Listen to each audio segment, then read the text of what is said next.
Tama ba yung nakawan? Tama ba yung may droga? You get the president to take a hair follicle drug test.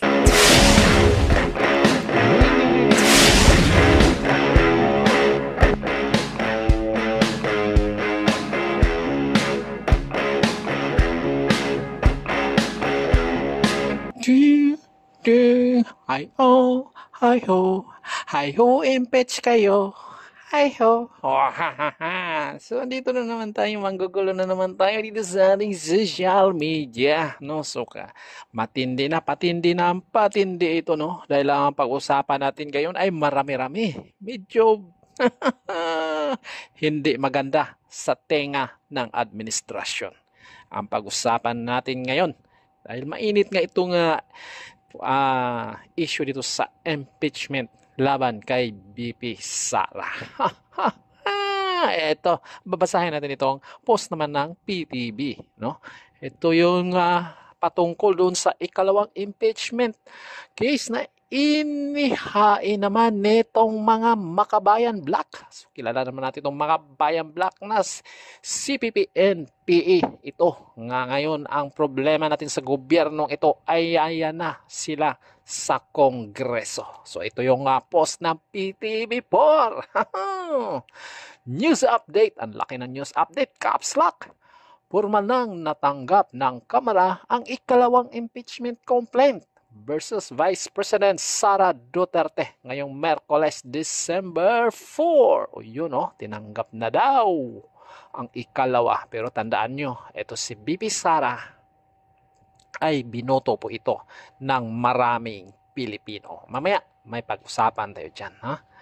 Inihain ito ng iba't ibang organisasyon at inendorso ng Makabayan Black. Okay, go lang kayo. So itong post na ito ay 7 hours ago, no? So andito yung mga larawan at mga picture ng mga taong lutsa ng Yanba. Yan Yan yung mga lutsa ng Yanba. At kasama din tong mga mainstream media. So, alam na this. Ayan, yung mga picture nila. Pero dito tayo ang interested, kaya sa lagi nating ginagawa, mayroon itong 4,100 na reaction. At wag na natin patigalin. Sa 4,100 na reaction ay mayroon itong 3,700 na tumatawa. At mayroon naman itong 276 na nag-like at 106 na namumula. So, same as usual. Kayo lang bahala. Mamili dyan kung saan ba ang mga bangag yan. Pero, isa lang ang panigurado, 3,700 yung tumatawa. Bakit nga ba pala tinatawa ito? At mayroon niyang 1,500 na nagko-comment. So, basahin naman natin gagaya as usual. Magbabasa tayo ng mga komento ng mga tao para malalaman natin kung mga saloobin ng mga tao dito sa impeachment case laban kay BP Sara. Nagkandabulol-bulol na tayo dito, no? So, ito unahin natin yung isa. Only in the Philippines nag-file ng impeachment complaint laban sa BP ang mga kriminal like Dilimao, Franz Castro, and iba pang mga grupo ng layunin nila ay to disqualified ang BP in order can't run for president this coming presidential election. This haba ng comment niya, no? This year, yan, wala silang ibang haba ng comment niya, no? So, paborito kay BP Sara. At ito pang kasunod. Busy talaga sila sa impeachment case filing kaysa magtrabaho at mag-serve sa taong bayan. Tama nga naman. Kaya nakakagigil na talaga itong itong nangyayari sa ating bansa. So yan lang po ang ilan sa mga komento, no? So mga nababasa natin dito ay talagang puro wala kang mababasa dito na pabor sa impeachment. So kung gusto nyo ibaba, panoorin na lang dito sa PTV4. Yun na nga, no? Ito po yung ikalawang impeachment case laban kay BP Sara.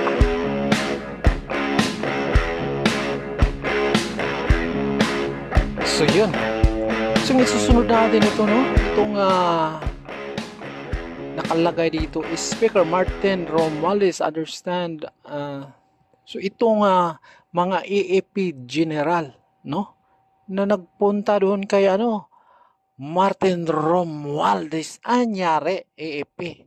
Ha? Anyari sa commanding in chief nyo. Ha? Yung commanding in chief nyo, yun yung binoboto ng mga Pilipino. Yan si Romualdez, binoboto lang yan ng taga-Tacloban. Ano yan? Anyari. Bakit yan kayo nagpunta? Hindi naman binoboto ng Pilipino yan. Binoboto lang yan ng taga-Tacloban. Oh my goodness. At ano ba yung 350 daily substance allowance for soldiers? Ano yan? Dadahan yung commanding in chief nyo, sabihin nyo magpa-drug test na. Di ba ha? Binabantayan yung, ba't ayaw tahimik kayo? Walang pag-drugs yung pinag-usapan dyan sa presidente, tahimik-tahimik nyo. Di pa drug test nyo. Sabihin nyo doon, Sir, Mr. Sir, pa-drug test tayong lahat dito. Yun ang reklamo ng taong bayan. Bakit nandyan kayo sa speaker? Nandyan kayo sa tao na sa isang congressman na binuboto lang ng taga-Tacloban. Nasaan na yung commanding in chief nyo na binuboto ng mga Pilipino? Yung vice president na binuboto ng mga Pilipino, anong ginawa nila sa vice president? Anong ginawa nila? Nakikita nyo ba yan, mga EFP? Kaya again sa mga kabubukas lamang na kanilang radyo, ng kanilang telebisyon, at ng kanila po mga social media account, inuulit po namin kami ni Nelson ay tumanggap na po ng mga tagubilin, at ngayon pa lamang, ang mga kapatid po sa iglesia ay naghahanda na magsagawa ng rally upang ipahayag sa lahat ng kinauukulan na ang Iglesia ni Cristo ay pabor sa opinyon ng Pangulong Marcos na hindi sumang-ayon sa isinusulong ng ilang sektor na impeachment. Gaya na pinanood natin, Nelson, ang Pangulong Bongbong pa ay no to impeachment. Bakit po? Dahil po maraming problema ang ating bansa na dapat pong unahin ng pamahalaan. Alam na alam po ninyo, ang iglesia ay para po sa kapayapaan. Ayaw po natin ng anumang uri ng kaguluhan na manggagaling sa kaninumang panig. Nagsalita na ang mga INC, Iglesia ni Cristo. So alam naman natin na itong Iglesia ni Cristo ay bihira lang itong mga ganito na talagang open sila, na talagang vulgar silang magpahayag ng kanilang opinion na gagaya nito. Talagang in public talagang sinasabi nila na magkakaroon sila ng rally. Ngayon ko lang doon narinig sa iglesia na ganun sila ka-vulgar pagdating dito sa politika, no? So dito mo makikita talaga na talagang may problema yung ating panggobyerno ngayon. Dahil hindi naman magsasalita yung Iglesia ni Cristo yan kung talagang tama yung pamamalakad ng ating bayan ngayon. Dahil lantara na kung yan naman yung pahayag ng Iglesia ni Cristo, at ito naman yung pahayag ng mga Katoliko, simbahang Katoliko. Hindi ko lang alam kung sa simbahang Katoliko ba itong mga ito, no? Siguro sa Katoliko siguro ito. Pakinggan nyo yung pahayag nila dito. Ang original plan po ng clergy from good governance, good governance, ay doon po gaganapin sa EDSA Shrine ang aming press conference na ito. Ngunit napangunahan kami ng isang kaganapan na hindi namin inaasahan at lalong hindi namin sasang-ayunan na kasangkapanin ang clergy for good governance sa isang maitim na bayani. Yan, narinig natin itong ng mga Katoliko. Mukhang kabaliktaran itong nila stand nila dito sa Iglesia ni Cristo, no? So pinakita at sinabi pa nga dito na ayaw nilang isama sa maitim na balak. Grabe no to. Maitim na balak daw. Kaya nung naalala nung may peace rally dyan yung mga supporter ni BP Sara at saka sa mga Duterte, hindi nga sila pinapapasok doon sa may EDSA Shrine kasi private daw. At tumawag pa ito ng napakasangkatutak na polis at naitulak nga itong mga nagrarally sa may EDSA Shrine, no? So ngayon, ayan, narinig natin yung kanilang pahayag, no? So ayaw nilang sa mga masamang balakin. Masama bang balakin nung magpapahayag ka? O kita nyo naman hindi nyo ba nakita mga pari yung nangyari sa ating bayan ngayon? yung paglulustay ng mga bilyon-bilyon na pera, yung sa ginto, saan napunta yung mga pera na yan?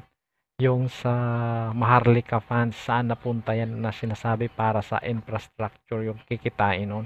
Saan napunta ngayon? Yung flood control na 500 billion, saan napunta ngayon? Yung drug test ng presidente, ano, hindi nyo ba nakikita yan? Ha? Walang galang na po sa inyo, no? Pabor na pabor kayo sa nangyayari sa atin ngayon. Ha? Kasi, di ba, balitang-balita nga, magkakaroon ng rally din yung pro Marcos. Diyan mismo sa EDSA Shrine. O yan, pinapayagan nyo. Bakit ganun? Okay lang ba sa inyo yung nangyayari sa ating bayan ngayon? Yung nakikita ninyo dyan sa sobrang taas ng mga bilihin. At yun na nga, yung sa paglustay ng kaban ng bayan. Ngayon, uutang na naman tayo ngayon ng 1 plus na trillion. Saan napunta yung mga inuutang dyan? Ito. May pakita ko sa yung picture. Itong unang impeachment na pinapasa nila ni Dilima. Di ba? Di ba kasama yung mga madre?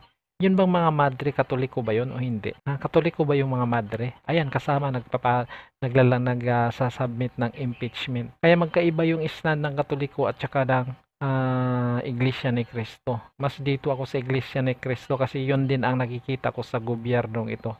Ewan ko lang sa inyo mga katoliko, mga pari kayo kung bakit ganyan ang pananaw nyo. Aantayin nyo ba na papasukin yung simbahan nyo, kukunin yung mga antik nyo, mga gamit dyan, papasukin ng mga adik, yan bang aantayin nyo? Hindi nyo ba nakikita ngayon sa paligid natin, dumadami na yung mga adik, hindi na makapag-alis yung mga tao ng sa gabi. Hindi na basta nakakapag-alis dahil naglilipana na yung mga masasamang elemento sa paligid. Nagbalika na sila. Aantayin nyo pa ba na maraming simbahan ang papasukin ng mga adik na magnanakaw? Aantayin nyo pa ba yan? Sana magising naman kayo. Tapos yun, kikita nyo naman. Madre kasama sa pag-file ng impeachment ni BP Sara.